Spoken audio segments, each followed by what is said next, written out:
Mario Elie, the kiss of death. Some players are born into the spotlight. Some players are handed opportunities on a silver platter. Some players are recruited by major universities and told that their future is assured. Mario Elie was none of those things. He was not supposed to be here. He was not recruited. He was not drafted high. He was not promised anything. But when the moment arrived, when everything was on the line, when the stakes could not have been higher, he delivered one of the coldest shots in NBA history. And then he blew a kiss toward the opposing bench, immortalizing the moment forever. This is the story of perseverance turned into championship steel. This is the story of a man who was told no so many times that he learned to make his own opportunities. Mario Antoine Elie was born on November 26, 1963, in Manhattan, in New York. His parents understood struggle. They understood work ethic. They understood that nothing in life is given to you. Everything must be earned. At 6 feet 5 inches tall and weighing 210 pounds, Mario Elie had the physical tools to play basketball at the highest level. But physical tools are only part of the equation. Basketball was survival in the city of New York. The playgrounds were competitive. The games were fierce. The players were hungry. Every time you stepped on the court, you were fighting for respect. You were fighting for recognition. You were fighting for the opportunity to keep playing. But even survival, even proving yourself night after night on the playgrounds of Manhattan, did not guarantee opportunity at the next level. At Power Memorial Academy, Mario Elie faced his first major rejection. He was cut from the freshman team. Cut, rejected, ignored. The message was clear. You are not good enough. You do not belong here. You should find something else to do with your life. Mario Elie accepted nothing. He did not quit basketball. He rerouted. He looked for opportunities elsewhere. Division I schools passed on him. Major universities did not recruit him. But Division II became his proving ground. Division II became his opportunity to prove what he could do. At American International College, Mario Elie exploded. He did not just play basketball. He dominated. He led the program in scoring. He became the school's all-time leading scorer. He carried them deep into the Division II tournament. He did not beg for respect. He did not ask for attention. He forced it. He made it impossible to ignore. He made it undeniable that he belonged on a basketball court. Every night, he showed up and he performed. Every game, he proved that the scouts and coaches who had passed on him had made a mistake. In 1985, the NBA draft took place.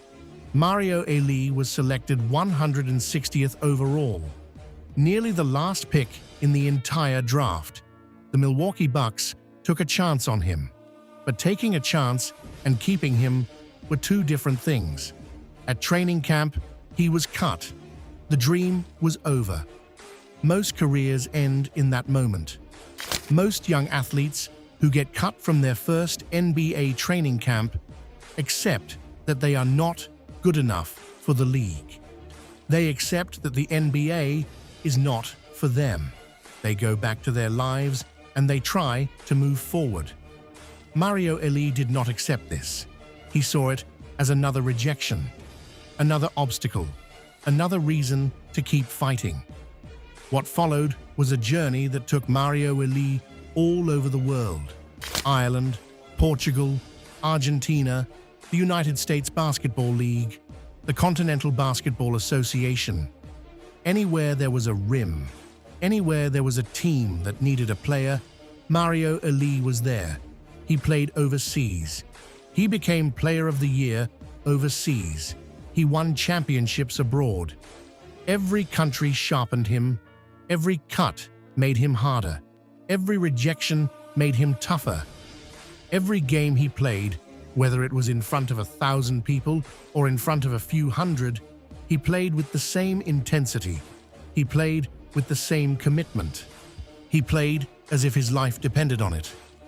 By 1990, the NBA finally called again. This time, the call stuck. He signed short contracts. He played role minutes. He was a defender first, a scorer second. NBA coaches recognized that Mario Elie was a dog. He was the junkyard dog. He was the guy that nobody wanted to guard because he was so physical and so tough. He was the guy that nobody wanted guarding them because he was so committed to defense. He carved out a reputation as a hard-nosed, no-nonsense player who would do whatever the team needed. Then Houston found him. And more importantly, Houston kept him. With Hakeem Olajuwon leading the Rockets, Mario Elie became the team's enforcer. He was the defender. When he was the guy who brought toughness, he was the guy who sacrificed. He was the role player who made everyone else better. In 1994, the Houston Rockets won the NBA championship. Mario Elie was part of that team. In 1995, the Houston Rockets won another NBA championship. Mario Elie was part of that team too. Game 7, Western Conference Semifinals, 1995. The Houston Rockets against the Phoenix Suns. The game was tied. The stakes could not have been higher. 7 seconds left on the clock. Mario Elie caught the ball on the wing. The entire game, the entire series, the entire season came down to this moment. He fired. The shot was perfect. Splash. Nothing but net. The Rockets were going to the finals. But then came the moment that would immortalize this shot forever. Elie blew a kiss toward the Phoenix Suns bench. The kiss of death. It was cold. It was confident. It was disrespectful in the best possible way. One shot, one gesture, one immortal moment. That shot and that kiss became the symbol of everything that Mario Elie was. A player who was tough. A player who was confident. A player who delivered when it mattered most.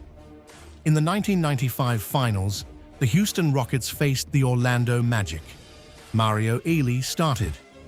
He averaged over 16 points. He shot 65% from the field. The Rockets swept Orlando. 4 games, 4 wins. Mario Elie held his second championship ring.